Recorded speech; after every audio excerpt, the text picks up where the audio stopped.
Yo, what up, Toshi here. In today's video, we're going to be going over all of the characters that are going to be arriving for the banners in 2.2. I will be doing this video a little bit ahead of time just because I'm going to be gone tomorrow, actually time I'm recording. Today, you'll be watching this video, so tomorrow for me. Anyways, let's hop in today's video. Don't ask me how I know what characters are going to be running in this patch. I just know, okay? Now, this is probably going to be a patch that is very difficult for you depending on the type of player you are. Maybe you're looking to get into the new and upcoming break meta, or maybe you're looking to make your follow-up attack team even better after you pulled your aventurine. Whatever the case may be, this patch has a wide range of characters that is going to cover a multitude of different playstyles in this game. Anyways, let's hop into the video. For me personally though, this is going to be a huge saving patch unless Robin just decides to not come home within a reasonable amount of pulls. Let's start with the new and upcoming break meta for Honkai Star Rail that is going to be featured with the release of Boothill. Now, Boothill, whatever you want to call the character, honestly, I've seen the names on Twitter, I think they're hilarious, is a character that is going to kickstart a meta we haven't had yet in Honkai Star Rail. Now, maybe you don't know, maybe you do know, Break has been something that has been overtuned before the game did release and was nerfed prior to the game launching. One of the reasons may end up being because of characters like Boothill coming later on, that absolutely would shatter the meta with how strong Break Effect actually was. And characters like Ruame existing is living proof that if Break Effect was too strong, this character would be even better than she already is. I think she's already amazing. So it's crazy to think about how much stronger this character and other Break characters would be if Break Effect was as strong as it once was. So what is Break Effect? Break Effect is a type of stat that allows your characters to do more damage once you break the toughness of the enemy. It's very valuable in characters that scale directly with break effects such as XY and now upcoming Boothill. Boothill is going to be a character that is going to benefit from break effect more so than any other stat because once you do break the toughness, he's a character that has a bunch of toughness breaking in his kit. In combination with characters like Ruame and characters like Bronyo to give the character a bunch of action forward, he'll be breaking the toughness very consistently and getting a lot of break damage depending on how much break you have on the character and from external sources, like Ruame giving break effect for free from her traces and giving further break effect from the relics that she equips. Since Boothill has a playstyle that is a lot more different from traditional DPS in Honkai Star Rail, the only character I can compare him to one-to-one would be Luca. Luca is a character that you can actually build on a break effect oriented build because he's a character that benefits from the dot that comes along with the breaking the enemy's toughness, and he's a character that works well in those teams of Ruame because of the extra toughness breaking she gives to the team, right? The break effect efficiency.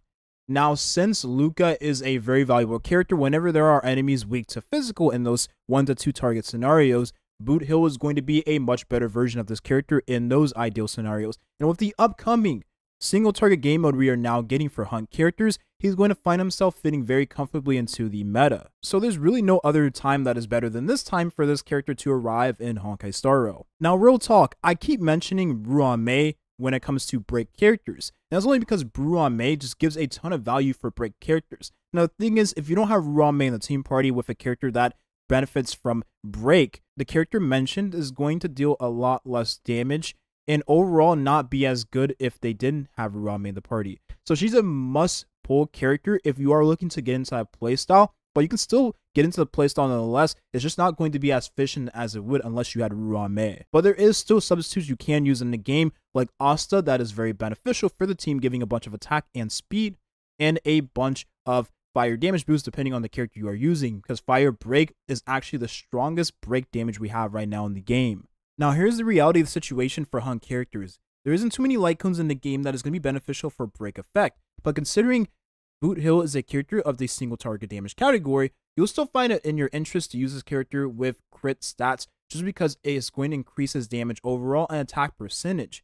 So wherever you can find those substats on light cones is still going to be good for the character nonetheless, because at the end of the day, he is a character that can benefit from critting and benefit from attack percent, just not as much as break effect, but don't worry, there is a bunch of external sources that's going to provide that crit rate. And you best believe his 5-star light cone is going to give him a ton of those necessary stats he needs. So again, if you don't have Ruame, make sure you have Asta equipped with the Watchmaker set, because again, this is going to give a ton of break effect to the allies whenever you do use the ultimate on them. And since Asta is a character that gets her ultimate really reliably, depending on the amount of Eidolons you have on the character, this is going to be a very nice set to use on the character for the team. Ayo, Talia's giving break effect for characters in combination with Asta and Ruame. Sign me up. Depending on how much speed you have on your Boothill, maybe using a character on speed boots, Ruame giving that extra speed is going to allow this character to reach that 145 speed for the extra break effect, and Asta is going to give you that break effect at all given times, regardless if you have speed boots or not on the character. So, this is going to be a very nice point hour set to use on Boothill, and of course, it really depends if you already have some pieces farmed out, because the domain this is in isn't really the best in the game right now. So in my opinion, Boothill is a character that I'm going to be waiting on the sidelines for just to see how he performs when he does release. Because Break Effect is a new archetype for damage dealers because we don't have any dedicated Break Effect characters other than Luca, and then if you want to run XY still these days over other characters, but he's the first like true Break Effect damage dealer. So I'm going to wait and see how he turns out, but he is a cool looking character nonetheless. I love his high noon aesthetic, let me just say that. This coming from someone who absolutely adores Jin from League of Legends and his high noon skin. The skin line for that character in the game is so sick. Now, any patch with a Topaz rerun is a good patch, because this is a character a lot of you have been waiting for ever since her appearance in 1.4. Jinglu just had her appearance in 2.1, and now Topaz is finally reappearing for those of you that have missed the character on the first time around. And I can attest and say she's an amazing character past E0. E0, in my opinion, hear me out, she's really not that amazing of a character. But with Eidolon 1 and her signature light cone, she becomes a lot better. Even with just her signature light cone, she becomes a lot better for Dr. Ratio teams. Now we have aventurine to help offset the debuffs with Dr. Ratio, and now we have Robin who is going to help the team also. So E0 Topaz is going to feel a lot better than when she felt when she first released, because oh my goodness, Hoyoverse definitely was cooked that patch. This character is a lot of fun in the open world just because you're able to find chests without even opening up. I mean, you have to open your eyes off, right? But Numby does all the searching for you, which is a joy. Whenever I was searching around Penacony, I had Topaz in my party, you best believe, because if I'm spending so many gems to get the character, I'm going to use one of the best features of this character, and that is treasure farming. I love treasure farming with Topaz. It is the cleanest sweep of any character in the game. Now, real talk, when it comes to team performance, Topaz is pretty good, especially if you do have some of those premium options for the character to perform better in combination with Dr. Ratio. And now we are receiving Jade in the following patches, who seems to be a nice character to use alongside Topaz. We'll have to wait and see, of course. You probably want to get this character. No, you should get this character if you plan to play around with the follow-up attack playstyle, because she is the pillar of this playstyle after all. Now, Ruame is just a versatile character to use in combination with Topaz and her dual DPS teams, but with Robin in the same patch, for those of you that do enjoy Topaz, you probably should just roll for Robin because she's going to give more value for this team overall. And I do believe one of the best things about Topaz being a character that is running this patch is for everyone that has Dr. Ratio at this point, because he was a character given for free, Topaz has even more value because one of her best teammates is a teammate that we all have received for free, and he is cracked nonetheless, especially if you do have Topaz, again, with some of those premium gotcha. I keep bringing this up because it really does make all the difference. But even E0 Topaz now is still really good with Aventurine and now Robin in this same patch. And just like I mentioned, Boothill becoming a lot more valuable with the release of the upcoming in-game for Hunt characters, Topaz and Dr. Ratio is going to be the best team there hands down, aside from Silverwolf and like Mono Quantum teams, because Topaz and Dr. Ratio in single target scenarios is just constant follow-up attacks, constant attacks, just doing so many attacks, especially if you do have some of those characters like Robin and Aventurine giving you even more turns and even more action forward pushes for Numby, and then Dr. Ratio getting more hits in with his follow-up attack because of all the other procs. Again, it is this team that plays so well into each other. I have to say, from start to finish, right, Topaz by herself, but with the full team, this is probably the most cooked team ever. Cooked in a good way, not the bad way, of course. The team is very fun. Like, you'll see how fun it is once Robin does release. Now, let's say you already have Topaz, right, and you are looking to upgrade this character in rerun. Get her light cone first and foremost because of the value it gives Topaz past any other option in the game right now. And her E1 isn't as valuable as her light cone, and only because we now have Aventurine to help give that debuff on the enemy, which is going to be very valuable for those Dr. Ratio teams. So now you only really need Topaz's Light Cone in order to let Dr. Ratio get the follow-up attacks as consistently as he needs to. But real talk, let's say you don't have a lot of gems because you have been rolling for Aventurine and now you just want Topaz because that's all you can afford this patch. First of all, you have my condolences because just like Kafka mains experienced a while back with Kafka, Black Swan, and Ruan Mei releasing like back-to-back and the Kafka rerun like right after, this is going to be very hard for those follow-up attack playstyle enjoyers, right? So I definitely reason with you there.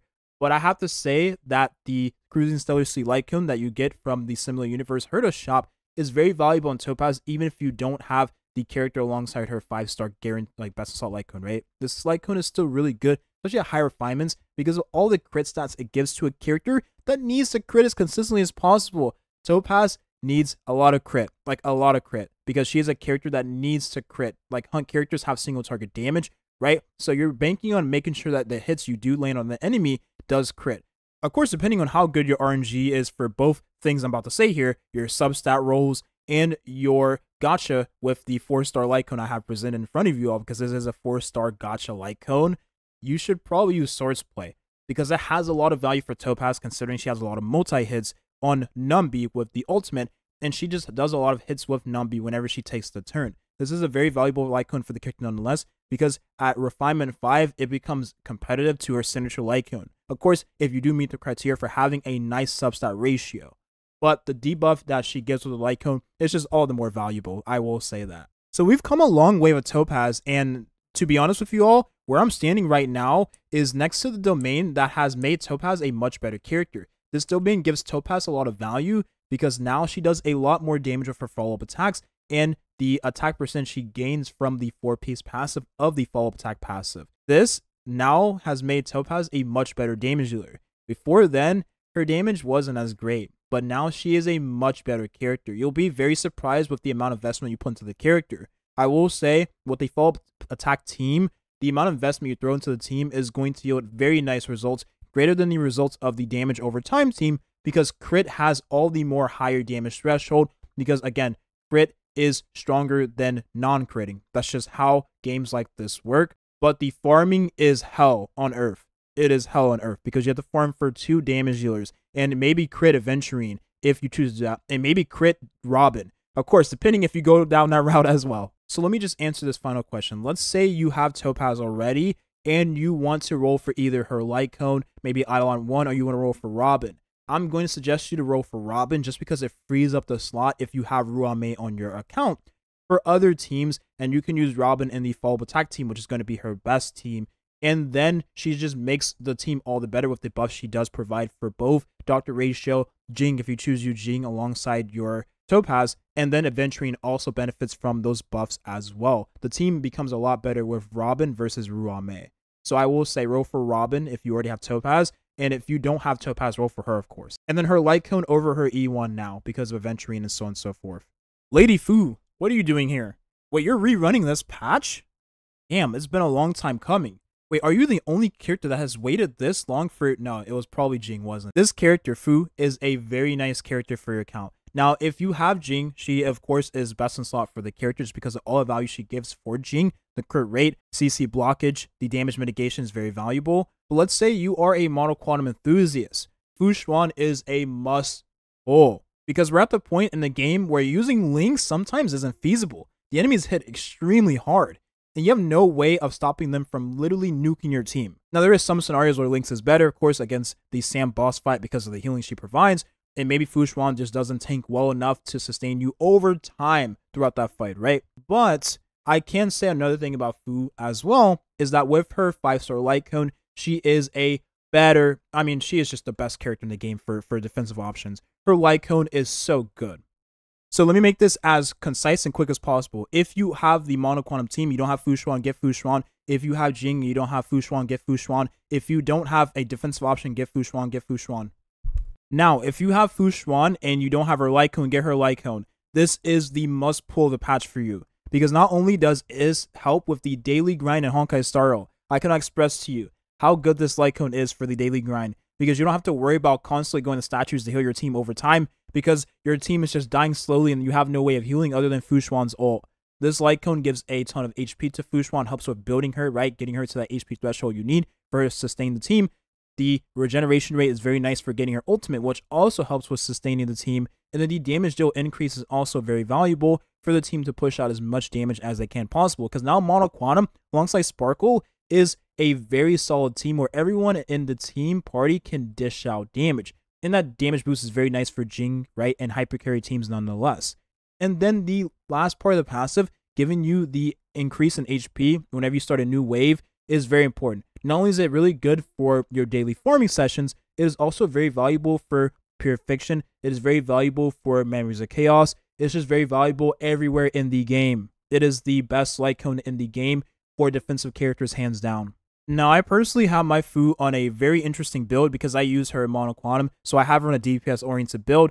But I don't suggest you do this if you don't plan to use her in that team. Instead, put her on a full tank build, and she's going to help your team stay alive the whole fight without any worry in your mind. Let's say you can't afford to get both Fu and her light cone, then just get Fu, and you can use Moment of Victory if you have this on your account because it gives a ton of defense for Fu, which helps with her sustaining the team, of course. And then you have an increase in taunt value, which is very, very nice for a character like this that wants to be hit by the enemy to get more energy and also offset damage from the team. Londo's Choice, which is a gacha option, is still an option nonetheless. If you have this even with one refinement, use this because it is a very valuable icon on the character. Of course, the damage taken reduced is very nice for Fu and her taking capabilities. And then the increase in taunt value is also really good for Fu nonetheless, just like I mentioned with Moment of Victory. If you have none of that, and let's say you want an actual option, I know a lot of you are not going to believe me, but Wildfire is actually really good for Fu if you don't want to go for a 5-star light cone and you're tired of going to heal at the statues. Because whenever you do start the wave in your daily farming sessions, you're going to heal your allies with this light cone. And it gives a decent damage reduction in those first few turns, which is good for those short fights anyways nonetheless. This is a light cone that is decent to use on Fu, and I've been using it before I did get her 5-star best in slot light cone. Textures of Memory is a good light cone nonetheless to use on Fu because you get a nice infect res increase, which again, for characters that are sustaining the team, you want to have effect res on them as much as possible because if they are CC'd or stunned, in Fu Xuan's case, if she's CC'd, she can't proc her passive, which means there is times where you'll get chain hit by the enemy and then you can die, which is very bad for those scenarios, right? Where you're looking to just sustain the team in those long fights. And also, you get a shield that helps with keeping the character healthy and, of course, keeping her sustaining the team, right? And then you receive even less damage when you have that shield. So overall, this is a very nice light cone to use on the character. The reason why I don't use this, first of all, I didn't invest too much into it. And the other reason is because it doesn't help with the taunt value of the character. So there is times where you have this light cone on Fu Xuan and you're not really taking any hits from the enemy. But the sweet interaction that Fu Xuan has with this light cone is that the damage your allies take will take away from the shield first before it takes away from her main HP, which is very nice nonetheless. So it increases her overall effective HP. Now let's be brutally honest here. Fu Xuan E1 is bait. Do not roll for this, because we now have Sparkle giving a ton of crit damage and crit rate with a 5-star light cone to the whole team, which is more valuable and it gives more overall CV than her E1, Fu Xuan in this case. So if you do plan on just rolling for Fu Xuan E1, save for Sparkle's light cone. You'll thank me later. And I'll go as far as say, you'll probably end up getting that before you end up getting this, because 75% chance to get the light cone, 50% chance to get the copy of Fu Xuan. But it does help with going towards the next character, so I will say that. So there's a reason why I always keep this character in the limelight, and that's because she is still valuable to this day. She was the aventurine before aventurine released, and even now she is still better than aventurine in some scenarios, especially if you don't have a follow-up attack playstyle in your account. She is a very strong defensive character nonetheless, and with her 5-star light cone, you'll never need another defensive option if you already have two. You'll never replace this character in your account ever. She is just that valuable. Last but not least, we have Robin. Now, I saved the most interesting and exciting character for the end here, and only because Robin is now going to be the next Harmony character in Honkai Star Rail. And man, you know how it is whenever Honkai Star Rail or Star Rail releases or Hoyoverse releases Harmony characters. They either shake up the meta, or the meta just transitions to a point where now that team is more viable in the overall meta with that Harmony character. So now the follow-up attack team is going to be that team that is or has a place in the meta alongside Hypercarry, alongside the Mono Quantum team alongside the Dot team, which is very nice nonetheless. So one of the best things about Robin is that all of you already have Dr. Ratio for free. So now that you have one of 4 characters you already need for the follow attack playstyle, Robin is going to be the second character you need. Now, you don't absolutely need the character. You can use other options, right? You can use Sparkle, you can use Ruame, and they will get the job done. But Robin is all the more valuable because she gives everything you would want for a follow-up attack character. And she gives further follow-up attack damage or follow-up attack character buffs for follow-up attack characters, right? So think of it like Sparkle giving a bunch of attack percentage for quantum characters. Robin works just like that. She still gives buffs for everybody and is very versatile as a Harmony character, first and foremost. But she is best in slot with follow-up attack characters. Now, considering how valuable Sparkle is in Honkai Star Rail right now and how much she shaked up the meta and added a place for Mono Quantum to exist in the current meta, we can for certain say that Robin will do the very same because the limited characters in 2.0 have been power creep. But Robin in this case is going to be power creep for the follow-up attack team, which is fine because she just becomes a main grade over main grade, that's the weirdest way of calling it, a main grade of Ruame for that team. And also, just like Sparkle, these two have some of the best. I think, you know what, let me just mention this about Harmony characters. If I ever have the opportunity to glaze Harmony characters, I will, because Harmony characters have some of the, no, they have the best designs in the game. This path single-handedly defeats every other path in terms of fashion sense. These are some of the most beautiful, most pretty, most glamorous, most elegant characters in the game. This path is just beauty if beauty was a path. And we should throw Argenti in here for the fun of it, right? Now, the beauty for Harmony character does come at a cost, an ult cost. And boy oh boy, the Harmony path has the most expensive ults in the game. Robin is going to be no exception. So when it comes to light cones, you probably want to use But the Battle Isn't Over on the character because you get energy regeneration rate, which again, any bit of energy regeneration rate you can get for a character that has a super fat ultimate cost is going to make that character and the rotations with that character in the team comp a lot more smooth. Every other bit of the passive doesn't really matter in the grand scheme of things. You just want that energy regeneration rate for the character. Meshing cogs can work. It is a light cone that most Harmony characters use nonetheless if you have no other option on your account.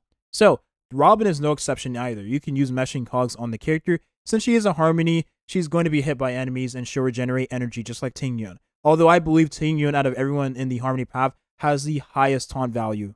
Let's be real. Obviously, this is not true, but, you know, this is me just anecdotally speaking. Carve the Moon, Weave the Clouds actually may end up being best in slot on Robin, depending on how you use the character and how much you want to restart your runs.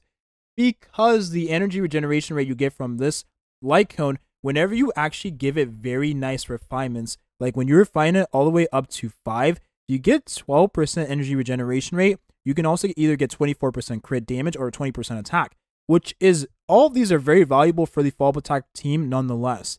Now, of course, I'm not saying whale out on the BP every single patch, but if you already have this on your account, this is going to be nice for Robin nonetheless. So, use it if you have it. We are receiving a light cone this patch most likely, so either or character Booty, oh my god, did I say Boothill again? Boothill or Robin should receive that 4-star light cone as their free-to-play alternative. So we'll have to wait and see what light cone it ends up being. In the time of recording, I personally don't know. So, this is up to you to decide what to do with your account going forward, depending on what character you choose, and of course, what character has that free-to-play alternative.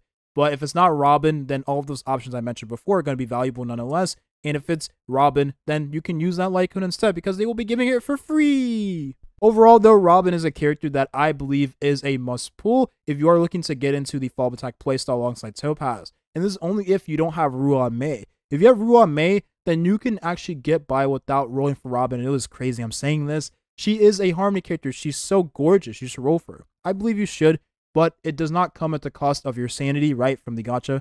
And, of course, your money. Because I don't want you wailing out on this damn game. And I know there's going to be some of you out there, some of you Seal mains that are going to be rolling for Robin just to use her alongside Ruame and Sparkle or Bronya as a triple Harmony setup to give Seal multiple turns and do 0 cycle clears with her. You Seal mains are the most devoted mains ever. I gave Jing's mains that title. I changed my mind. We need to do a dedicated video on Seal right away. So there you have it. I honestly cannot wait for this patch because I get to save more gems for the beloved Firefly. That is the only reason why I'm looking forward to this upcoming patch, and we are receiving a 10 pull at time of recording, either today or at the time of the live stream, so I'm also very happy about that. Man, I'm wailing out on Firefly, of course without spending money. I'm saving enough gems to E6 her, hopefully, surely. Maybe I'll get lucky, maybe I won't get lucky, we'll see. But in this patch, upcoming, who is the character you should roll for your account first and foremost? I would say the character that holds the most value in this patch depends on your playstyle. Just like last patch, it really depends on the type of player you are. If you are a character, if you are a player that wants to get into the follow attack playstyle, then roll for Topaz if you don't have Topaz. If you already have Topaz, then roll for Robin. If you are a player that wants to play around with Break Effect, if you have Ruan-Mei, roll for Boothill. If you don't have Ruan-Mei, still roll for Boothill if you want to get into the playstyle. He's going to be very nice for Ruan-Mei break teams nonetheless, but he also is going to be very nice in the upcoming Hunt game mode. And last but not least, if you don't have Fu Xuan, get Fu Xuan. If you don't have Fu Xuan's light cone, get Fu Xuan's light cone.